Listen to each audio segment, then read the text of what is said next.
Sir, आप इनसे आखिरी वारदात के बारे में पूछें, पिछली हम खुद गुलवा लेंगे।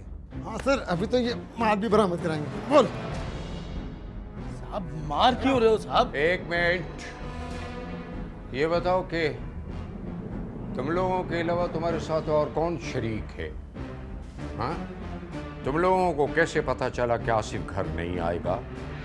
कैसे पता तुम लोगों को, हाँ, कि आसिफ की 2 बीवियां हैं? हाँ, किसने बताया तुम लोगों को? किसने बताया तुम लोगों को? नहीं साहब, मैं तो किसी आसिफ को नहीं जानता साहब।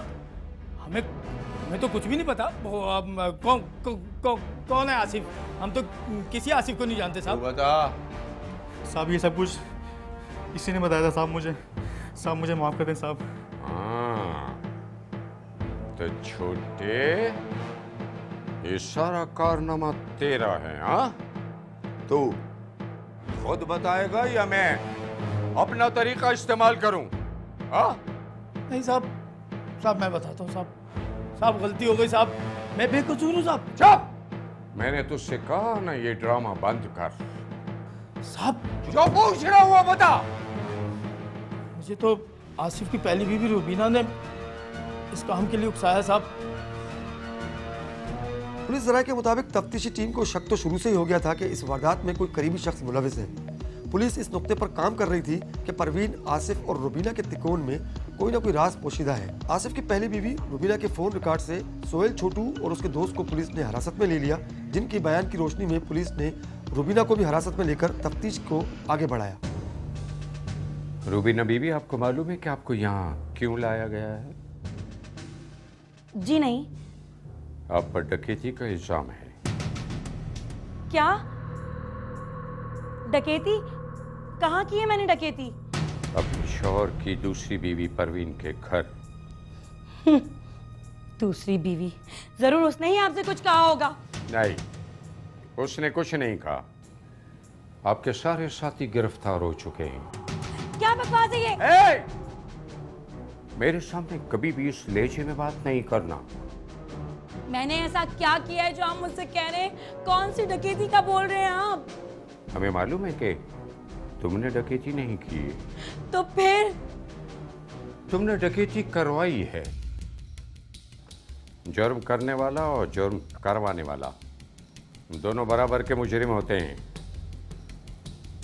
अच्छा, ये बताइए कि ये सोहेल छोटा से आपका क्या ताल्लुक है? वो मेरा कजन है। गिरफ्तार हो चुका है वो। क्या? और उसने सब कुछ बता दिया है। देखिए रुबीना बीवी, आपके तमाम फोन कॉल्स का रिकॉर्ड हमारे पास मौजूद है। हम आपके साथ ज्यादती करना नहीं चाहते, और वैसे भी आपके साथ ज्यादती हो चुकी है। उस औरत ने मेरी जिंदगी... कहा ना कि मेरे सामने इस अंदाज से बात नहीं करना। उस औरत ने मेरी जिंदगी जहन्नुम बना दी है।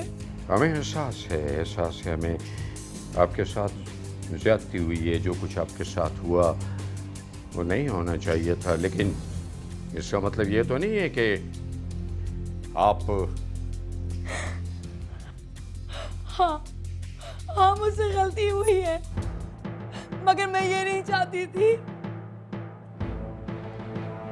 मैं आपको कैसे बताऊं? हाँ, रिलैक्स, टेंशन ना लें आप। रिलैक्स। अब आप मुझे ये बताएं कि आपने ये गलती कैसे और किस तरह की?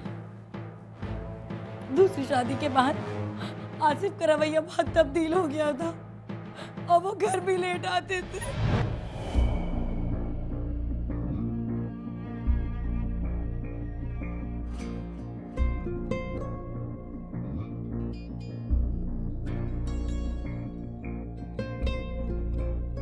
आ गए आप? हाँ, आ गया। नजर नहीं आ रहा क्या? टाइम देखा है आपने? हाँ, पता है 3 बज रहे हैं। काम नहीं करूं? ये रोज रोज इतना लेट आना कौन सा काम है? परवीन के पास चला गया था। परवीन के पास चला गया था? लेकिन आखिर ऐसा क्यों? इस वक्त ही क्यों? कारोबारी पार्टनर है, हिसाब करना होता है। वाह आसिफ वाह, जवान बेवा तो वैसे ही बहुत खतरनाक होती है, और परवीन तो जवान होने के साथ साथ खूबसूरत भी है। मेरी तरफ देखो, देखो मेरी तरफ। तुम वहाँ कारोबार का हिसाब करने जाते हो या उसका हिसाब करने जाते हो? हाँ, मैंने परवीन से शादी कर ली है। क्या क्या कहा तुमने? तुमने उससे शादी कर ली और मुझसे पूछा भी नहीं? हाँ, मैंने कोई जुर्म नहीं किया। मैंने बेवा समझकर उसको और उसके बच्चों को सहारा दिया है। हाँ, अगर मैं भी तुम्हारी तरह 3-4 रंडवों पे तरस खाके उन्हें सहारा देने लगूं, तुम्हें कैसा लगेगा? बकवास मत करो। तुम्हारी जबानी है जो मुझे ये सब कुछ करने पर मजबूर किया है। मारो, मारो मुझे। अब कैसे तुम्हारे तन बदन में आग लगी, ऐसे ही मेरे अंदर आग भड़क रही है। देखो रोबीना, तुम इस वक्त जज्बाती हो रही हो। तुम ठंडे दिमाग से सोचोगी तो मेरी बातों में सदाकत नजर आएगी तुम्हें, समझी? कौन सी सदाकत? कैसी सदाकत? शादी की तो थी मैंने तुमसे, क्या मिला? 2 पैसे के लिए मुझे छोड़ दिया, उस बेवा के लिए।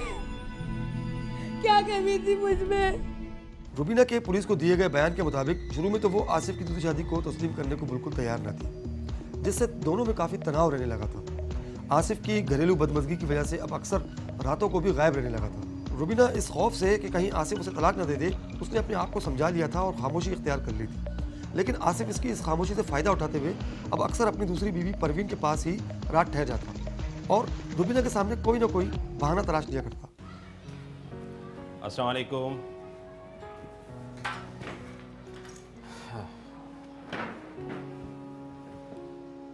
सलाम का जवाब तो दे दिया करो। वालेकुम अस्सलाम। खाना खाएंगे आप? हाँ, खाना भी खाते हैं।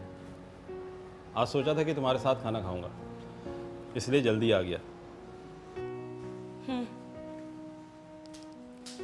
आए भी तो आप 2 दिन बाद है ना, और आज जरूर कोई कारोबारी काम नहीं होगा आपको। अरे मेरी जान, ऐसी बातें ना किया करो। आप चेंज कर लें, मैं खाना लगाती हूँ। अरे कहाँ जा रही हो? बैठो तो सही, बैठो। मुझे आप ना ही बिठाएं तो अच्छा है। 2 दिन बाद आप आए हैं और मैं नहीं चाहती कि मेरे मुंह से कोई बात निकले। अरे रोबीना बेगम, दिल तो हमारा आप में ही अटका हुआ है। बस क्या करें, हालात ही ऐसे हो गए हैं कि ये सब कुछ करना पड़ता है। वहाँ रुकना मेरी मजबूरी है। मुझे भी तो पता चले कि क्या मजबूरी है वो। अरे समझा करो, वो ऑफिस के करीब है, इसलिए पैसे वगैरह वहाँ रख देता हूँ। और घर में 8-10 तोले जेवरात भी हैं। हालात सही नहीं है, वो घर में अकेली होती है। वहाँ कितने पैसे रखते हैं आप? अरे 1.5-2 लाख रुपए तो घर पे ही होते हैं। मेरे पास तो 10-20 हज़ार रखवाते हुए आप कहते हैं कि हालात ठीक नहीं है। अरे वो सिर्फ मेरी बीवी तो नहीं है, वो कारोबारी पार्टनर भी है। इसका मतलब आप परवीन की माल और उसकी हिफाजत के लिए वहाँ रुकते हैं, और मेरी हिफाजत किसकी जिम्मेदारी है? अरे आप तो मेरी बहादुर बीवी हैं, बहादुर बीवी। हाँ, गोया परवीन डरते डरते सब कुछ पता करके ले गई और हम बहादुरी में मारे गए। पुलिस जराये के मुताबिक दूसरी शादी के बाद आसिफ के रवैये में तब्दीली आ चुकी थी और वो ज़्यादातर वक्त अपनी दूसरी बीवी परवीन के साथ गुजारने लगा था, जिसका रुबीना को बहुत दुख था। रुबीना के जहन में ये बात बैठ चुकी थी कि आसिफ परवीन के कारोबार और पैसों से मरगूब है। और फिर एक दिन अचानक रुबीना का कज़न सुहेल उर्फ छोटा रुबीना के घर आ गया।